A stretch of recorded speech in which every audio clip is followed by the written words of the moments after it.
Greetings world, we are anonymous. George Soros is running out of friends. With the election of Donald Trump as President of the United States and the Brexit vote in Great Britain, a pattern is beginning to emerge. This pattern is indicating that a major takedown of George Soros and his Open Society Foundation, among other organizations, both sub and individual, is in process.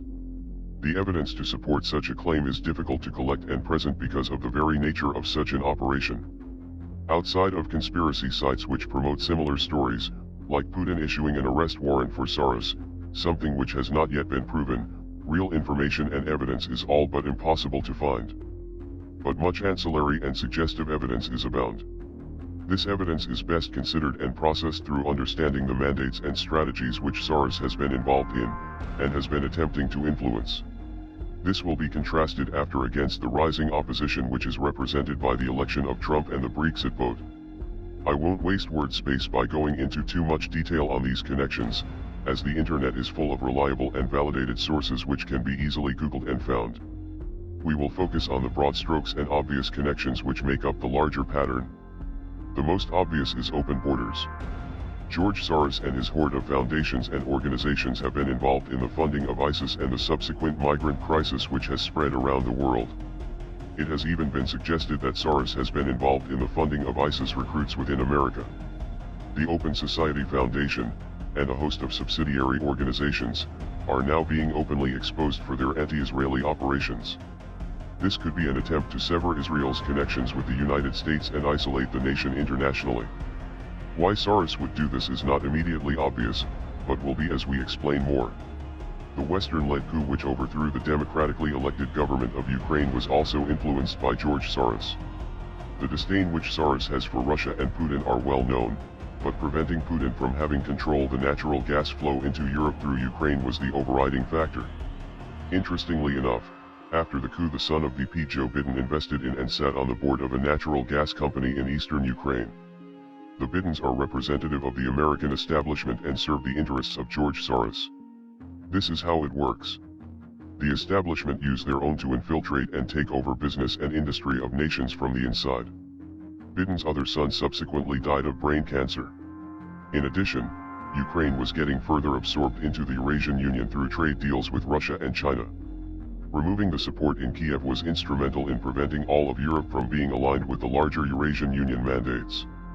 The Brexit vote itself represents the interests within Great Britain hedging a geopolitical strategy in case they needed to separate from Europe and remain aligned with North America. Soros has also been directly involved in the attempted overthrow of Assad in Syria. There are many reasons for this. Syria is aligned with Russia, the enemy of Soros. But Assad also represents a problem for business interest of both Soros and the Clintons, along with others in the American establishment.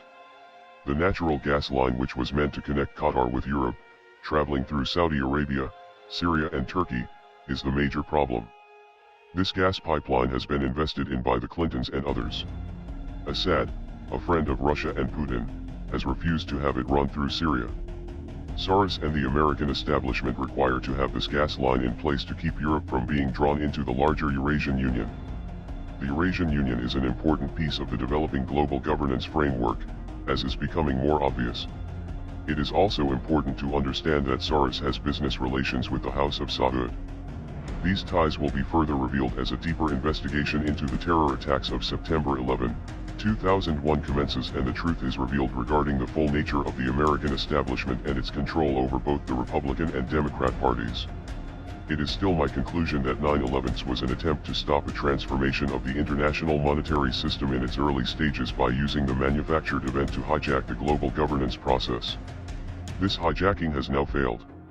George Soros has also been instrumental in manipulating Western policy towards Russia and China in general. The NATO buildup on Russia's borders is taking place at the same time as the attempted coup in Turkey and Ukraine, along the war in Syria. Evidence is now beginning to emerge that both Clinton and Soros had been involved in the coup attempt in Turkey. Erdogan was beginning to realign the country with Russia, which would have severely affected the interests of Soros, including threatening the route of migrants being forced into Europe. As for China, the interests of Rothschild, and to a larger extent, the broader international banking interests, have been well represented with the rise of the Asian superpower and its integration into the international monetary system. China is playing an important role in the removal and replacement of the USD as the international reserve currency. The SDR of the International Monetary Fund is being groomed for this role with the support of China. The American delays in implementing the IMF 2010 quota and governance reforms are better understood as the workings of George Soros to hijack the process and prevent the shift away from the USD-based unipolar system. Alternatively, they could be attempting to control the SDR development in order to ensure that the dollar remains as the dominant asset within the subgroup. Another interesting aspect of what we are reviewing here is the Panama Papers leaks. The case has been made that George Soros was behind this, and the goal was to expose the Rothschild connections throughout the global banking network with the intent of taking control of the global governance process.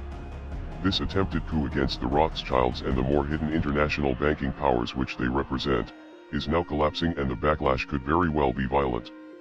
As stated above, the Brexit vote was the first obvious counter-move against George Soros and his American establishment. This was followed by the election of Donald Trump. The Trump platform represents a direct attack on the organizations and strategies of George Soros.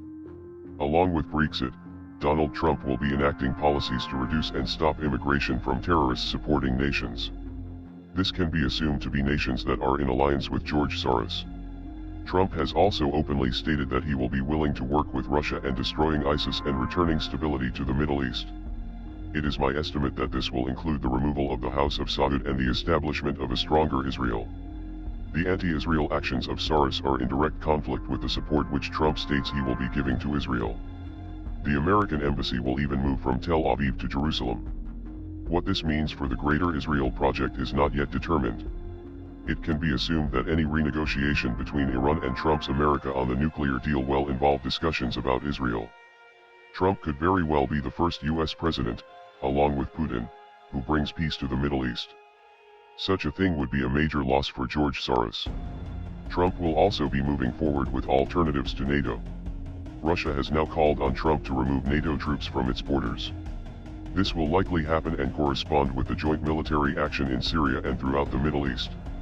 The representatives of the Anglo-American establishment within the European nations are now beginning to understand that a major shift is taking place in the geopolitical world.